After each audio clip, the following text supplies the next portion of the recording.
Class 11 chapter number 33 probability RD. Sharma exercise 33.2 का। अब देखो, हम क्वेश्चन करने से पहले क्या करते हैं, पहले हम टॉपिक कर लेते हैं। तो पहला टॉपिक है पहला टॉपिक है वो इवेंट, कि इवेंट क्या होता है। तो देखो, इवेंट जो होता है वो सैंपल स्पेस का सबसेट होता है। ठीक है, इवेंट क्या होता है, सैंपल स्पेस का सबसेट होता है। तो लिख लेते हैं एक बार कि अ subset of sample space, a subset of sample space is called event. A subset of sample space is called event. मतलब ना कि जो सैंपल स्पेस का सबसेट होता है वही क्या होता है, इवेंट होता है। ठीक है, जैसे हम इसको दूसरे वर्ड में क्या लिख सकते हैं, और कर लिख लो कि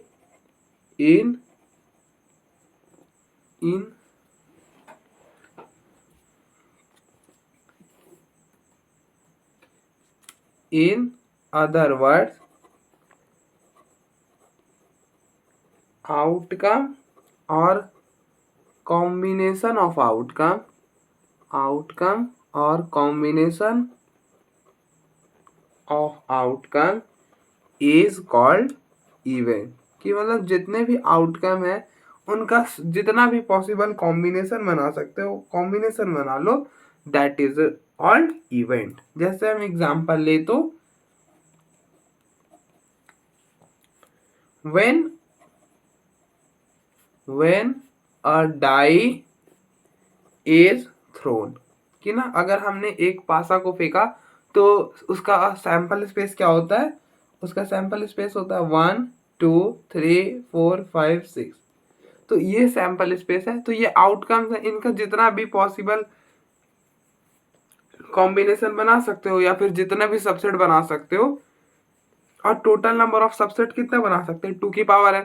तो ना 2 की पावर n क्या होंगे, इवेंट्स हो जाएंगे। ठीक है,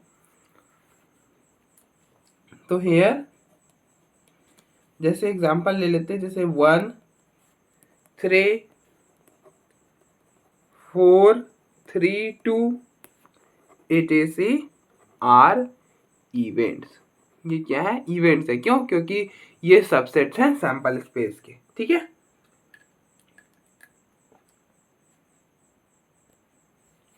नेक्स्ट कुछ इंपॉर्टेंट बातें नोट कर लिख लो।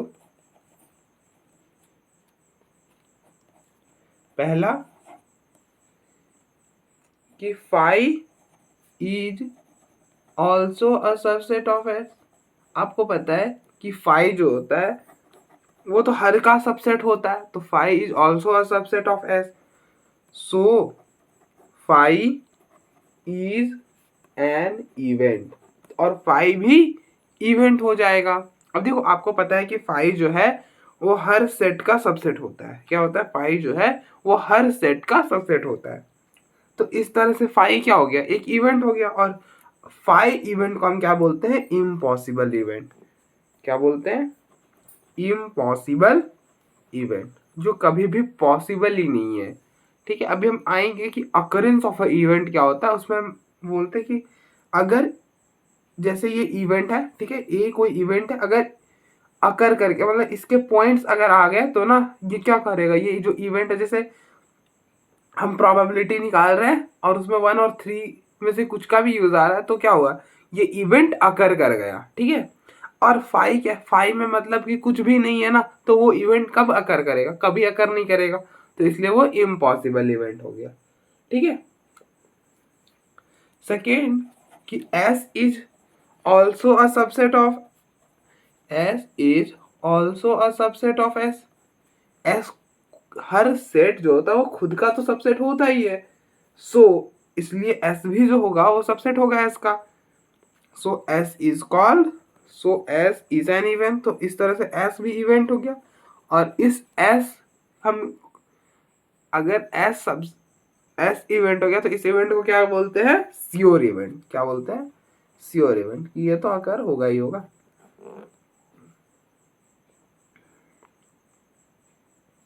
अब देखो हमने डाइस को रोल करा, ठीक है। अब 1 और 3 आने की पॉसिबिलिटीज क्या है, हमें प्रोबेबिलिटी बाद में पढ़ेंगे, बट अभी है ना कि 1 और 3 आने की पॉसिबिलिटी तो बहुत, मतलब है, आ भी सकता है नहीं भी आ सकता है, बट एस की अगर हम बात करें 1 से लेकर 6 तक, तो हमने अगर डाइस को रोल किया तो इसमें से जरूर कुछ ना कुछ आएगा। तो ये क्या हो गया, श्योर इवेंट हो गया ना, कुछ ना कुछ तो आना ही है, कन्फर्म है। बट क्या ए और बी के लिए हम बोल सकते हैं कि हमने डाइस को रोल करा और वो कन्फर्म है कि में ए जो सेट है उसके कुछ जो एलिमेंट्स है वो आ ही जाएगा? जरूरी नहीं है, ठीक है। थर्ड कि सैंपल स्पेस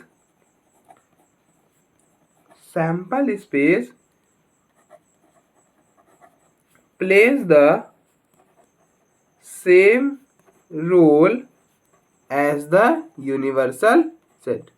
जो सैंपल स्पेस है हमारा, यूनिवर्सल सेट वाला जो रोल है वही सैंपल स्पेस भी प्ले करता है, ठीक है।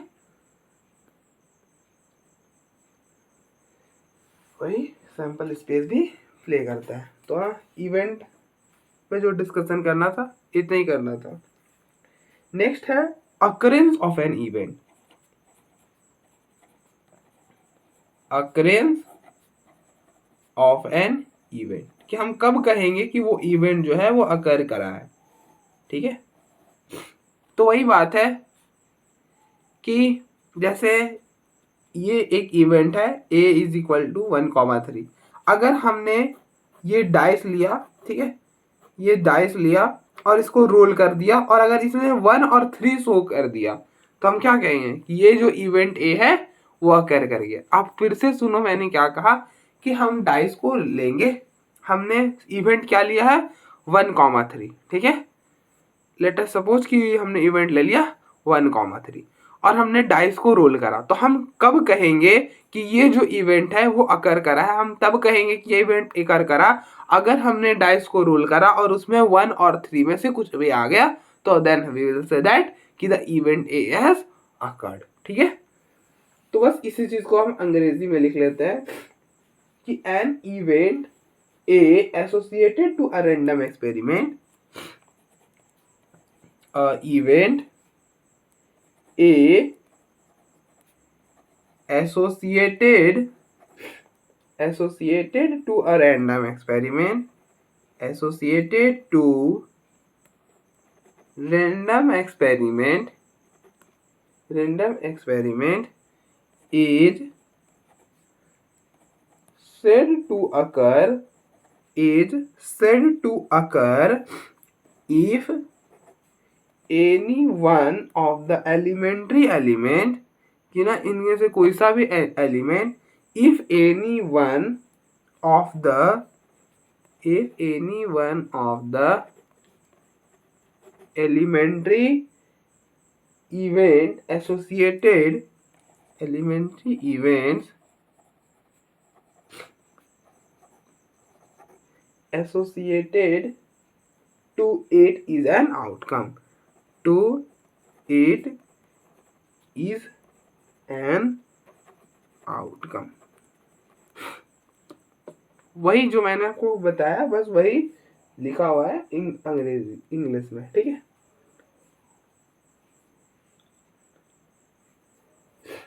जैसे हम ना एग्जांपल ले लेते हैं कि यही कह रहा कि हमने कोई इवेंट लिया, जैसे हमने यहाँ पर ए इवेंट लिया, क्या इसमें एलिमेंट्स क्या थे 1,3, क्या था 1 और 3। तो अगर इनमें से एक एलिमेंट एसोसिएट हो गया आउटकम में, जैसे हमने रोल करा और वो 3 आ गया सपोज करो, तो ये जो 3 है वो एसोसिएट हो गया ना आउटकम में, तो then we will say that कि the event A has occurred. कौन सा इवेंट अकर करा है? ए अकर कर गया, ठीक है। बस इतना सा बात है, कुछ खास नहीं है। अब हम एक एग्जांपल ले लेते हैं, जैसे एग्जांपल में हम ले रहे हैं कि गेटिंग इवेंट हम रख रहे हैं getting a number greater than 2। तो ये रिप्रेजेंट होगा कौन सा set? Represented by the set represented by the set 2 3 4 5 6 equal to नहीं है ना, तो 2 नहीं आएगा, ठीक है। 3 4 5 6, तो अगर इन चार में से कोई सा भी नंबर अपीयर हो गया तो then we will say that कि the event A has occurred, ठीक है। अब देखो हम एक इवेंट और लेते हैं कि getting a number less than, getting a number less than 4, less than 4, देखो ये हम यहाँ पे लिख लेना when a die is thrown, तब की बात हो रही है। तो रिप्रेजेंटेड बाई सेट 1 2 3, ठीक है। अब देखो हम एग्जाम्पल देते हैं आपको, ठीक है, कि ये डाइस हमने लिया, ठीक है, ये डाइस हमने लिया, इसको रोल कर दिया, ठीक है, इसको रोल कर दिया और आ गया 1। तो बताओ कौन सा इवेंट अकर करा है, कौन सा इवेंट करा है, बी इवेंट जो है वो अकर करा, ठीक है। इसी तरह से हमने इसको रोल करा और ये आ गया 3, तो क्या होगा कि ये दोनों इवेंट्स अकर कर गया, ए और बी दोनों इवेंट जो है वो अकर कर गए इन दिस केस, ठीक है। बस इतना सा है। तो हम नेक्स्ट टॉपिक के आगे आगे बढ़ते हैं। नेक्स्ट है हमारा टाइप्स ऑफ इवेंट। तो आप देख लो एक बार इनको, फिर हम आगे बढ़ते हैं।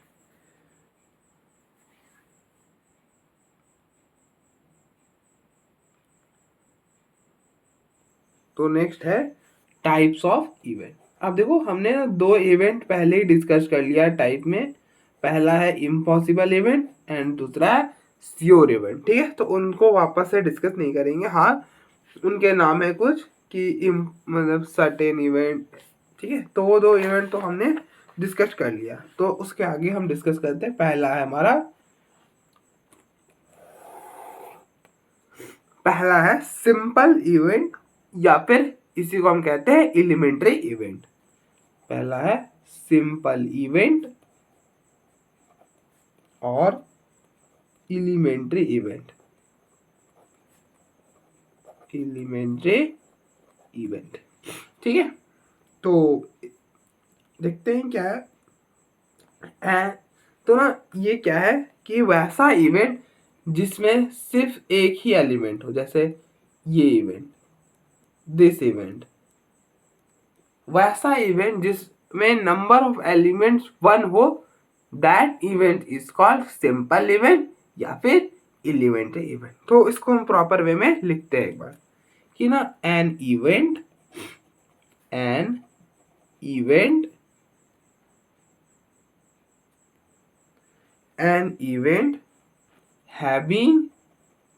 having only one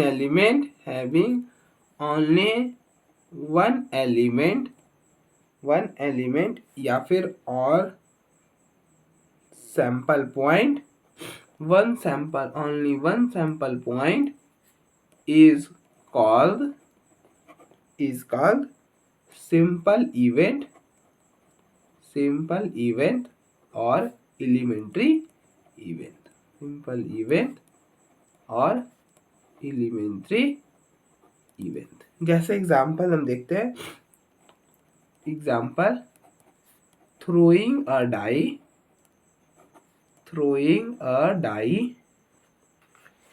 तो सैंपल स्पेस क्या हो जाएगा, throwing a die, तो then sample space will be 1 2 3 4 5 6, this will be sample space।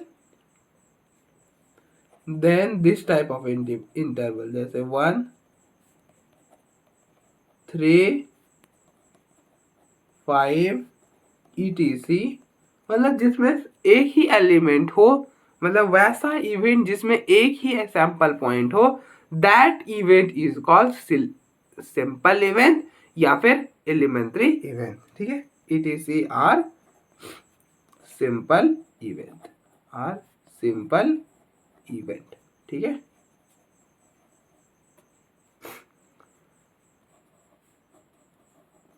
Next जो है वो है कंपाउंड इवेंट।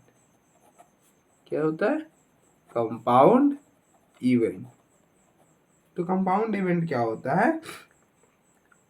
अब देखो एलिमेंट्री सिंपल या फिर एलिमेंट्री इवेंट क्या था? वैसा इवेंट जिसमें एक एलिमेंट हो। तो कंपाउंड इवेंट वैसे इवेंट होते हैं जिसमें एक से ज्यादा एलिमेंट हो। क्या हो? एक से ज्यादा एलिमेंट हो। तो a subset of sample space, a subset of sample space which has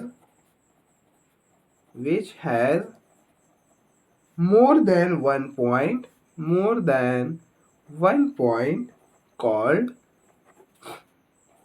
called compound event। वैसे इवेंट जिसमें एक सैंपल पॉइंट से ज्यादा पॉइंट्स हो, then that event is called compound event. ठीक है, इसी को हम क्या बोलते हैं? आप नोट करके लिख सकते हो। इसी को हम बोलते हैं ऑल्सो कॉल्ड मिक्स्ड इवेंट और कंपोजिट इवेंट। ठीक है, इन्हीं को हम क्या कहते हैं? मिक्स्ड इवेंट भी कहते हैं और कंपोजिट इवेंट भी कहते हैं। ठीक है, तो एग्जाम्पल करते हैं। एग्जाम्पल है पहला थ्रोइंग अ डाई, जो हम अभी तक करते आ रहे हैं। थ्रोइंग अ डाई, तो सैंपल स्पेस क्या होगा? 1 2 3 4 5 6, ये होगा sample space. Therefore event like this कि 2 4 6 जिसमें एक एलिमेंट से ज्यादा हो, मतलब वैसा इवेंट जिसमें एक एलिमेंट से ज्यादा हो, तो then we will call that कि that event is compound event. It is a are compound event. ठीक है, आप देखो एक बार, फिर हम फर्दर प्रोसीड करते हैं। नेक्स्ट थर्ड पार्ट है, मतलब थर्ड टाइप है म्यूचुअली एक्सक्लूसिव इवेंट। क्या है? Mutually exclusive event.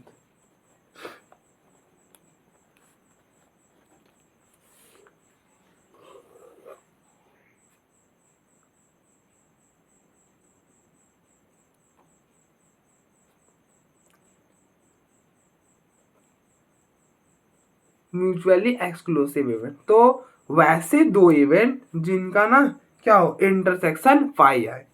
वैसे दो इवेंट जिनका इंटरसेक्शन पाई आए, then we will call that both the events are mutually exclusive events. ठीक है, कि जैसे अगर ए इंटरसेक्शन बी पाया गया। अब देखो, ध्यान से देखो क्या बोला मैंने, कि वैसे दो इवेंट्स, जैसे एक इवेंट ए है, एक इवेंट बी है, और अगर उन दोनों का इंटरसेक्शन पाई आ गया, then we will call that कि A and B are mutually exclusive event. मतलब म्यूचुअली एक्सक्लूसिव का वर्ड जब भी आप देखोगे तो ध्यान में आना चाहिए कि उन दोनों में कुछ भी कॉमन नहीं है। ठीक है, वैसे दो इवेंट किसी भी पार्टिकुलर रैंडम वेरिएबल का, मतलब रैंडम वेरिएबल का जिसके इंटरसेक्शन में कुछ भी नहीं है, then we will call that कि बोथ द जो events are mutually exclusive event. ठीक है, इसी को हम बस इंग्लिश में लिख लेते हैं एक बार, कि two events are said to be mutually exclusive event. Two events are said to be mutually exclusive event are said to be mutually exclusive events if the happening of one of them prevent the happening of other। अब देखो, दोनों के intersection में कुछ नहीं है ना, तो कभी भी दोनों साथ में अकर नहीं करेंगे। ठीक है, जब भी करेगा ना तो एक ही अकर करेगा। जैसे अगर हमने ए को रख दिया 1 2 लेट अस सपोज, और बी को रख दिया 3 4, और हमने डाइस को रोल कराया, ठीक है। तो या तो वो ए अकर करेगा या तो बी करेगा या तो फिर दोनों में से कोई नहीं करेगा। ऐसा कभी नहीं होगा कि ना दोनों साथ में अकर कर जाए, कभी नहीं होने वाला ऐसा, ठीक है। तो देन भी ऐसे ही हम चेक कर सकते हैं कि अगर वैसे इवेंट जो साथ में कभी भी अकर नहीं कर रहे हैं, then that events are mutually exclusive event, ठीक है। Mutually exclusive events if the happening of one prevents one of them prevents the happening of other, ठीक है। अगर एक दूसरे को होने को, मतलब अगर एक हो रहा है तो दूसरा नहीं होगा, that is it. In other word, two event A and B are said to be, मतलब दूसरे शब्द में बस ये डेफिनेशन लिख देंगे कि A intersection B is fine. और करके लिख लो कि in other words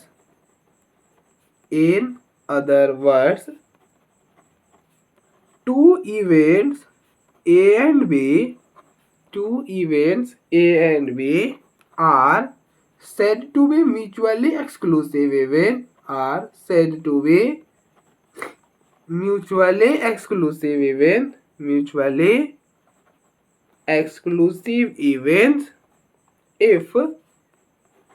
if A intersection B is equal to 5, कि A और B में कुछ भी कॉमन नहीं है।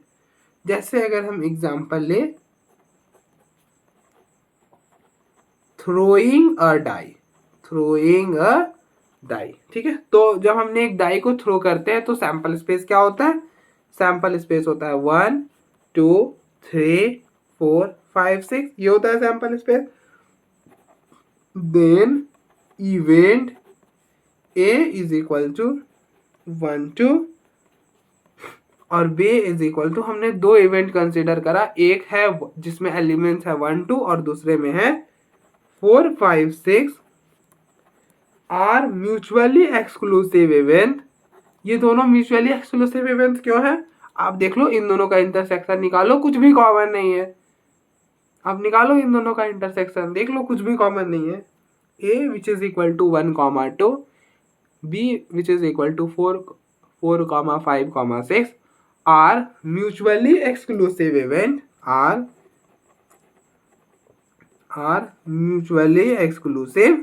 इवेंट, ठीक है। ये दोनों म्यूचुअली एक्सक्लूसिव है। मतलब बस आप इतना याद रखो, वैसे दो इवेंट जिनके इंटरसेक्शन में कुछ नहीं है, वी विल कॉल दैट कि both are mutually exclusive event, ठीक है।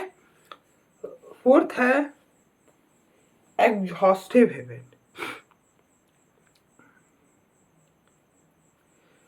स्पेस तो नहीं है, उतने में आ जाएगा क्या? हाँ, आ जाना चाहिए, कोई दिक्कत नहीं है, हम लिख लेते हैं। क्या है? Exhaustive event. तो एग्जॉस्टिव इवेंट्स क्या होते हैं? वैसे इवेंट जिनका यूनियन सैंपल स्पेस के बराबर हो। क्या हो? जिनका यूनियन सैंपल स्पेस के बराबर हो, ठीक है। बस आप इतना याद रखो कि अगर हमने A यूनियन B करा तो पूरा का पूरा सैंपल स्पेस बन गया। म्यूचुअली एक्सक्लूसिव मतलब उन दोनों में कुछ भी कॉमन नहीं है। फिर अगर हम एग्जॉस्टिव इवेंट की बात करें तो उन दोनों को कंबाइन करें, पूरा सैंपल स्पेस दे दे।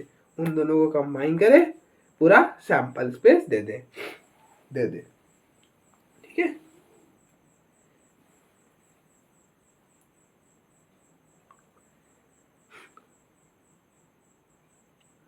अब देखो, म्यूचुअली एक्सक्लूसिव की बात जब भी होगी तो दो सेट्स की बात होगी ना, हमेशा हम दो इवेंट्स को रखेंगे, ठीक है। लेकिन जब भी एग्जॉस्टिव इवेंट की बात करेंगे तो ना दो से ज्यादा भी हो सकता है, इस बात को भी हमें ध्यान में रखना है, ठीक है। A union B union C भी हो सकता है, then we will call that ABC are exhaustive event, ठीक है।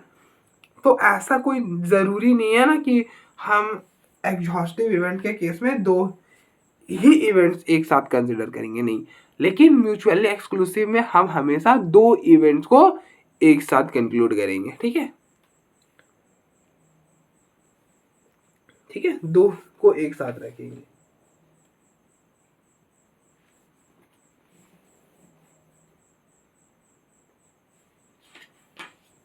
तो एग्जॉस्टिव में एक दो से ज्यादा भी हो सकते हैं, एन तक कितना भी हो जाए कोई दिक्कत नहीं, बट म्यूचुअली में हमेशा हम दो की ही बात करेंगे। ठीक है, तो इस बात का थोड़ा सा ध्यान रखना है आपको। मैंने कहाँ रख दी है, अभी तो मेरे हाथ में ही थी। तो थोड़ा सा लिख लेते हैं इंग्लिश कि the event are said to be exhaustive event if at least one of them necessarily occur. अरे यार, अगर उनके यूनियन जो है वो सैंपल स्पेस बन रहा है तो ऑब्वियस सी बात है कोई एक तो करेगा ही, अगर तो उसी को बस हमने इस वे में लिखा है। ठीक है, इसका मीनिंग ये है the events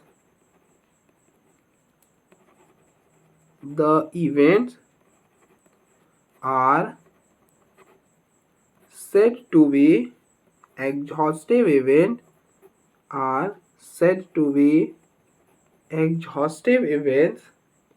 if at least one of them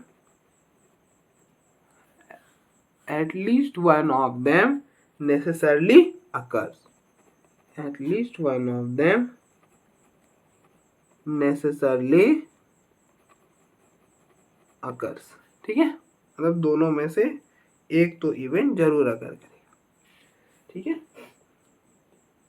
हम अगर इसी को अदर वर्ड्स में लिखे तो क्या लिखेंगे,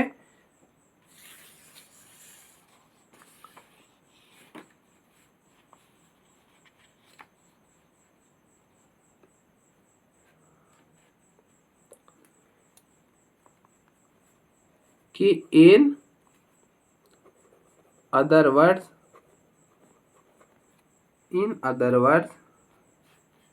the events are said to be exhaustive. In other words, the events are said to be exhaustive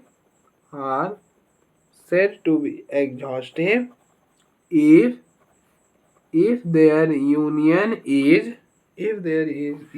is equal to sample space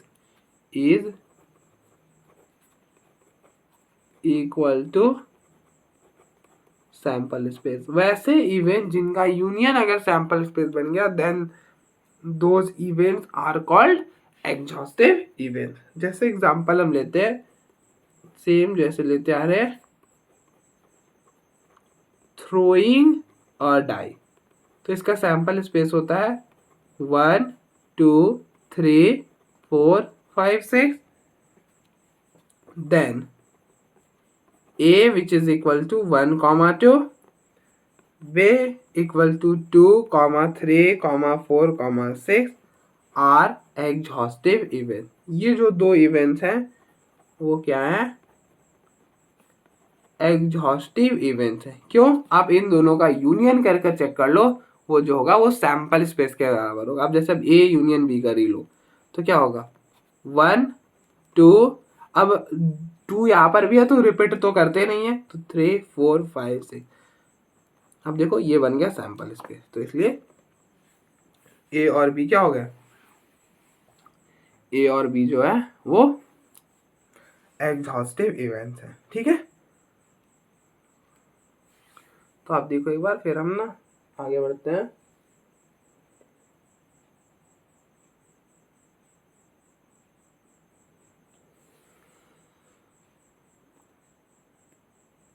fifth part है, मतलब फिफ्थ टाइप है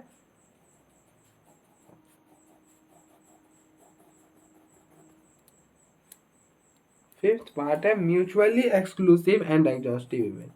मतलब ऐसे इवेंट जो कि म्यूचुअली एक्सक्लूसिव भी हों, मतलब उनके इंटरसेक्शन में कुछ नहीं है, और वो अगर हम उनका यूनियन करें तो पूरा सैंपल स्पेस दे दे।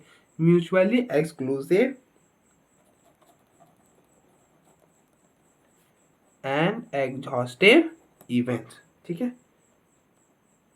तो ये क्या है? तो वैसे इवेंट जिनके, जैसे अगर हमने कुछ ऐसे लिया A B C D E, ठीक है, तो इनके इंटरसेक्शन में कुछ नहीं हो, जैसे A इंटरसेक्शन B 5 हो, B इंटरसेक्शन C 5 हो, C इंटरसेक्शन D 5 हो, D इंटरसेक्शन E 5 हो, मतलब इनके जितने भी कॉम्बिनेशन बना सकते हो सारा 5 हो। A इंटरसेक्शन E 5 है, फिर A intersection B, A intersection C 5 होना चाहिए, A इंटरसेक्शन D 5 होना चाहिए, फिर B intersection C, B intersection D, ये भी 5, B इंटरसेक्शन E, ये भी 5, C intersection D, C intersection E भी 5 होना चाहिए, उसी तरह से D इंटरसेक्शन E भी 5 होना, ये सारे 5 होने चाहिए। अगर हम इन पांचों का यूनियन करें, A union B union C union D union E, तो पूरा का पूरा क्या बनना चाहिए? Sample space. Then these events are called mutually exclusive and exhaustive event. ठीक है, आई होप अब समझ आ गया होगा कि कैसे करते हैं। तो ये सारे जो इवेंट्स है वो क्या है? जो म्यूचुअली एक्सक्लूसिव भी हैं एंड और एग्जॉस्टिव भी है। म्यूचुअली एक्सक्लूसिव कहने का मतलब कि इनमें कुछ भी कॉमन ना हो, इन पांचों में कुछ भी कॉमन नहीं है, और अगर हमने इन पांचों का यूनियन करा तो पूरा का पूरा सैंपल स्पेस बन गया। Then we will call that these events are mutually exclusive and exhaustive event. ठीक है, बस इसी चीज को हम इंग्लिश में लिख लेते हैं। ठीक है, तो n events are said to be mutually exclusive and exhaustive. N events are said to be mutually exclusive, are said to be mutually exclusive and exhaustive events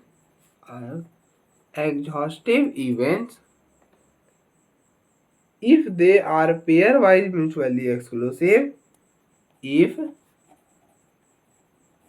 they are pairwise mutually exclusive, if there are pairwise mutually exclusive and their union is equal to sample space। तो आप देख लो, हमने लिख दिया है कि वैसे n event are said to be mutually exclusive and exhaustive event कब? अगर उनका पेयर वाइज म्यूचुअली एक्सक्लूसिव है, मतलब दो का अगर पेयर बनाओ, पेयर वाइज जो है वो म्यूचुअली एक्सक्लूसिव है, अगर हम उनका यूनियन करें तो पूरा सैंपल स्पेस आना चाहिए। जैसे एग्जांपल, जैसे अभी तक हमने एग्जांपल लेते आए वही वाला एग्जांपल लेंगे, थ्रोइंग अ डाई। तो एक इवेंट हम लेंगे 1,2, तो देन सैंपल स्पेस क्या बनता है? सैंपल स्पेस बनता है 1 2 3 4 5 6। एक इवेंट ले लो 1,2, दूसरा इवेंट ले लो 3,4 एंड इसी तरह से थर्ड इवेंट ले लो 5,6।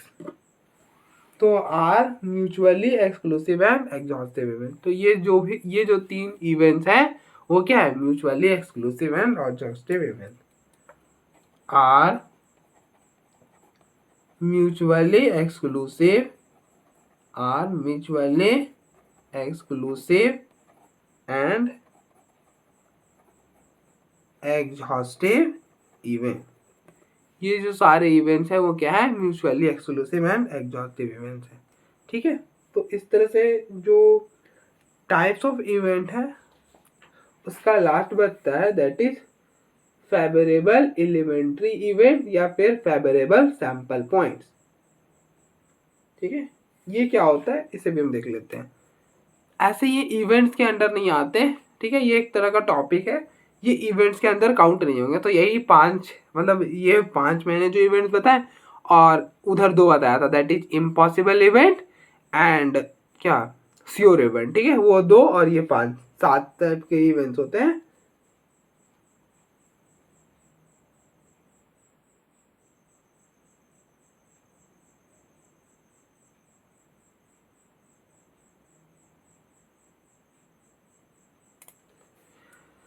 तो नेक्स्ट होता है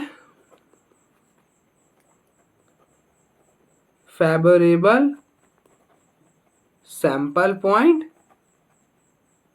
फेवरेबल सैंपल पॉइंट या फिर favourable elementary events, favourable elementary events, ठीक है। टॉपिक हेडिंग डाल लो, फेवरेबल सैंपल पॉइंट या फिर favourable elementary events.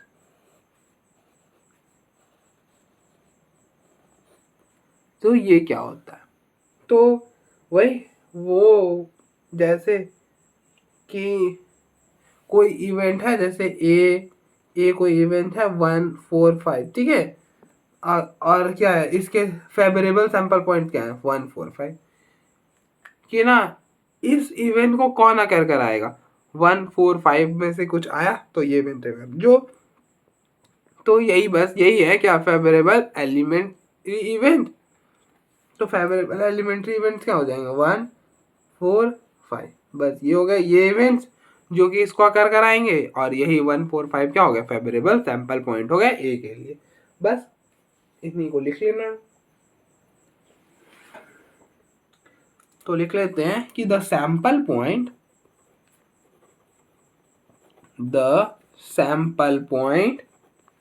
in an event, the sample point in an event is called its favorable,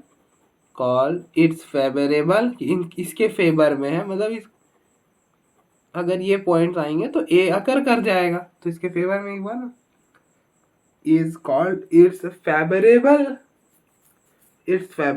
and the remaining point, जो points इस event में है वो फेवरेबल है और जो नहीं है वो क्या है, वो अनफेवरेबल है।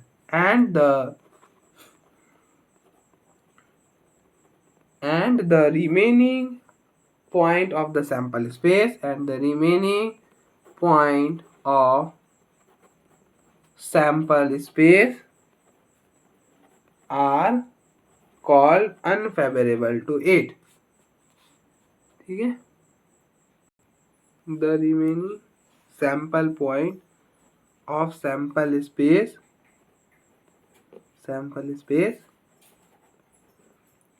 are called unfavorable to it, are called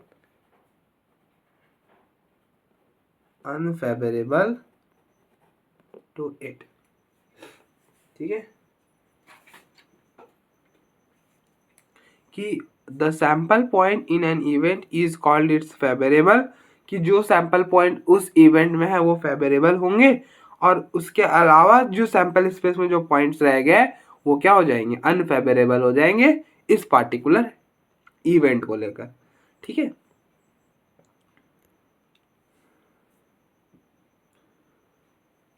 तो लेट अस कंसीडर एक एग्जांपल लेते हैं। एग्जाम्पल है थ्रोइंग अ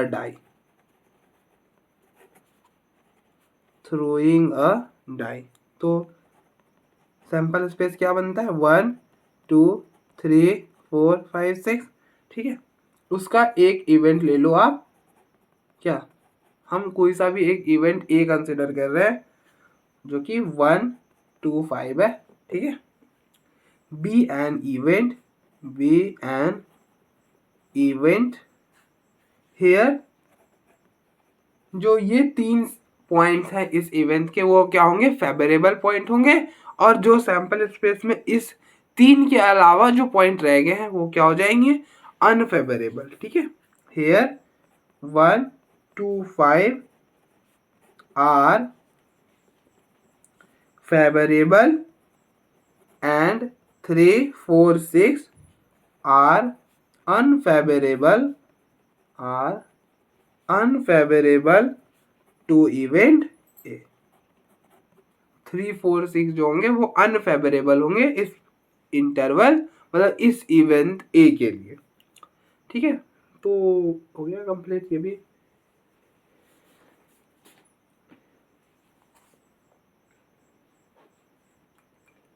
नेक्स्ट है algebra of events. Next topic जो हमें स्टडी करना है वो है अलजेब्रा ऑफ इवेंट्स। तो हेडिंग डाल लो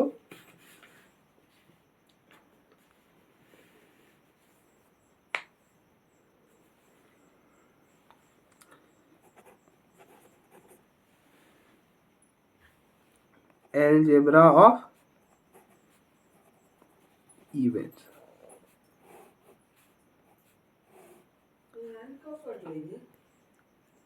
तो इसमें फर्स्ट आता है यूनियन ऑफ इवेंट्स, कि ना हम दो इवेंट्स का क्या कर रहे हैं, यूनियन कर रहे हैं। तो यूनियन ऑफ इवेंट को हम कैसे करते हैं, लेट अस सपोज कि एक एक ए है और दूसरा इवेंट बी है, तो ए यूनियन बी, ये तो सबको पता है, सेट में पढ़कर आ रहे हो। ठीक है, तो यूनियन ऑफ टू इवेंट, तो वही मीनिंग होता है जो वहाँ पे सेट्स पे होता है, तो कोई डिफरेंस नहीं होता। ए यूनियन में मतलब ये A, this is A, this is B, तो जो शेडेड पोर्शन होगा क्या होगा, पूरा ही सेट हो जाएगा, पूरा ही सेट हो जाएगा। ये हो गया ए यूनियन बी। ठीक है, और ये एस डिनोट करेगा सैंपल स्पेस को, and this shaded portion denote A union B.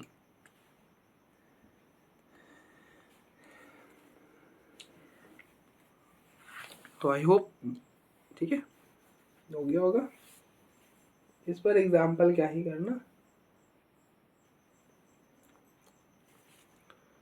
आप दो इवेंट ले लो, जैसे ए बी ले लिया, यूनियन कर दो, that is the A union B event. ठीक है, तो नेक्स्ट आगे बढ़ते हैं हम। नेक्स्ट सेकेंड होता है अलजेब्रा ऑफ इवेंट में इंटरसेक्शन ऑफ इवेंट। सेकेंड है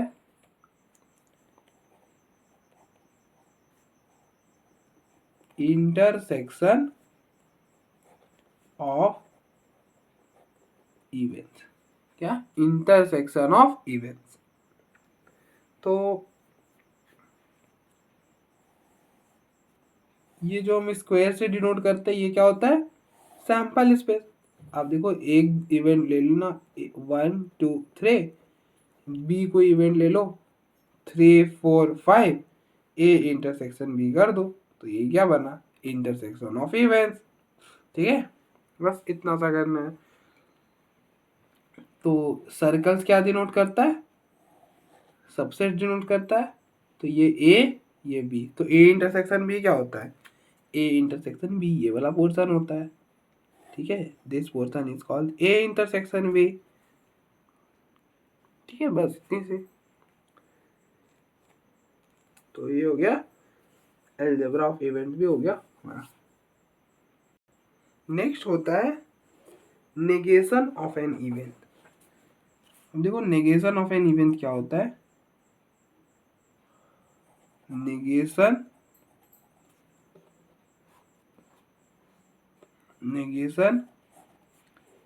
of an event.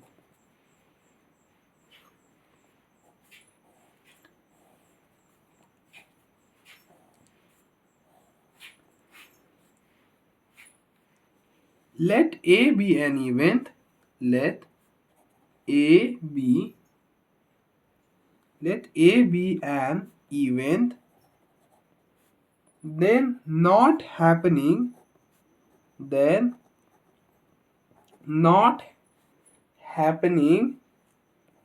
event A। अगर A इवेंट का नॉट हैपनिंग अगर हम कंसिडर करें कि A हैपन नहीं कर रहा, let A be an event then not happening of event. जैसे अगर हमने A को लिया 1 2 3, ठीक है, तो हमें ऐसा एक event negation of an event ये होता है, हम ना इसको A बार से डिनोट करते हैं और हम बोलते हैं कि A जो है A इवेंट अकर नहीं करना चाहिए। तो A इवेंट कब अकर नहीं करेगा, जब इन 3 पॉइंट को हम छोड़ दें, जैसे 4 5 6, ठीक है, तो हम बोलते हैं कि पूरा सैंपल स्पेस में माइनस कर दो इन सारे पॉइंट्स को, ठीक है, तो जो वो बचा that event is called negation of an event, ठीक है। उसी चीज को हम बस लिख रहे हैं कि let A be an event, the not happening event A is denoted by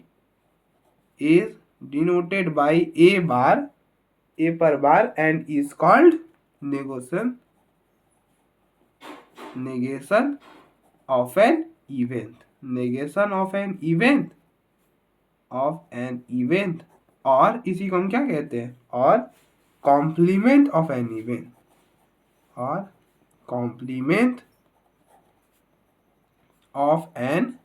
event, और इसको कुछ इस तरह से हम सेट करते हैं। ये हमारा होगा sample space, this circle denote the event, and A bar, अब देखो ये ए है, तो ए बार को मैंने क्या बताया, ए बार जो है वो ए को हैपन नहीं करना चाहिए, तो ए कब नहीं आएगा, जब ये वाला पोर्शन होगा, ठीक है।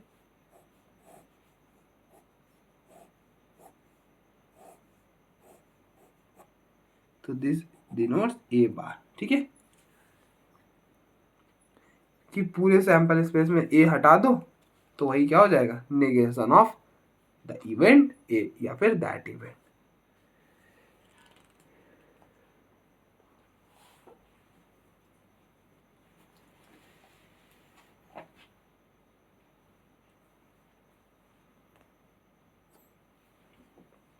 और आपको पता है कि यूनियन मतलब और या फिर प्लस, इस बात को ध्यान रखना है। यूनियन मतलब और प्लस, इंटरसेक्शन मतलब एंड, और ये मल्टीप्लिकेशन, ठीक है। तो इस बेसिस से हम कुछ ना इम्पॉर्टेंट चीज़ें हैं वो कर लेते हैं, कि जैसे नॉट ए का मतलब क्या, ए बार, ठीक है। अब मैं बोलूँ ए और बी मतलब अगर हम इसको सेट्स की फॉर्म में लिखें तो ये हो जाता है ए यूनियन बी। अगर मैं बोलूँ ए एंड बी मतलब ए इंटरसेक्शन बी, एंड का मतलब इंटरसेक्शन, ठीक है। ए बट नॉट बी, तो क्या हो जाएगा, ए इंटरसेक्शन बी बार, ठीक है, ए इंटरसेक्शन बी बार, कि ए तो हमें चाहिए बट बी नहीं चाहिए, तो A intersection B bar.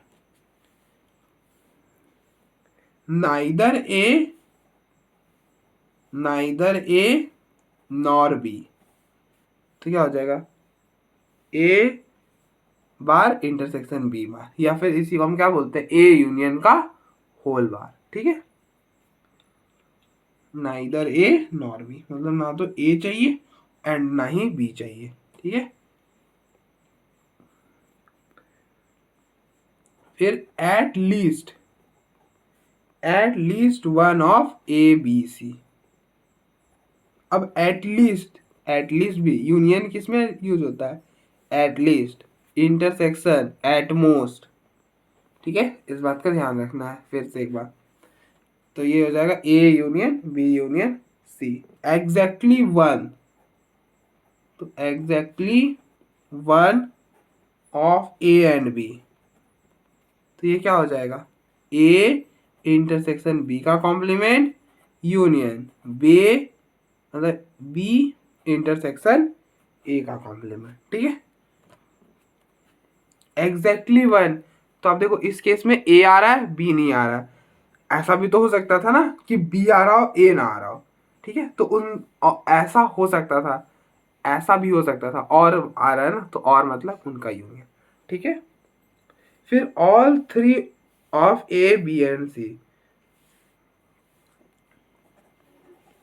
All three of A B and C, तो तीनों के तीनों, तो मतलब A intersection B intersection C. फिर या फिर एग्जैक्टली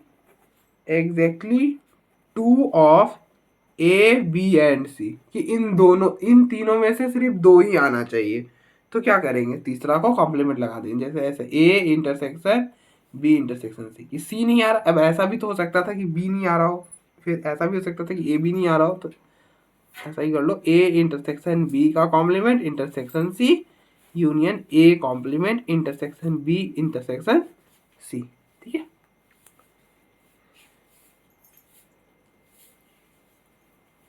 तो ये कुछ इंपॉर्टेंट है, देख लो एक बार।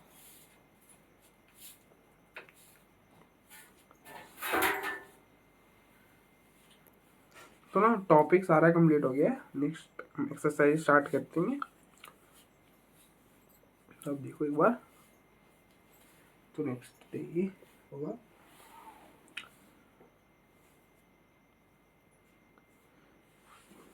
देख लेता हूँ एक बार कि कुछ रह तो नहीं गया।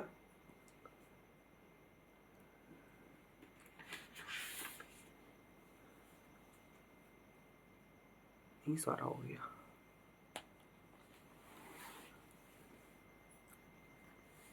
बस आपको ये ध्यान रखना होगा कि यूनियन मतलब और प्लस, मतलब ये चारों क्या है, इक्विवेलेंट है। क्या है, इक्विवेलेंट है। यूनियन और union plus at least intersection and multiply सब साथ में ही चलते हैं। ठीक है, अगर एंड होगा तो इंटरसेक्शन करेंगे, इंटरसेक्शन होगा तो एंड लिखेंगे। ठीक है, तो आप देख लो एक बार, फिर हम ना फर्दर प्रोसीड करते हैं।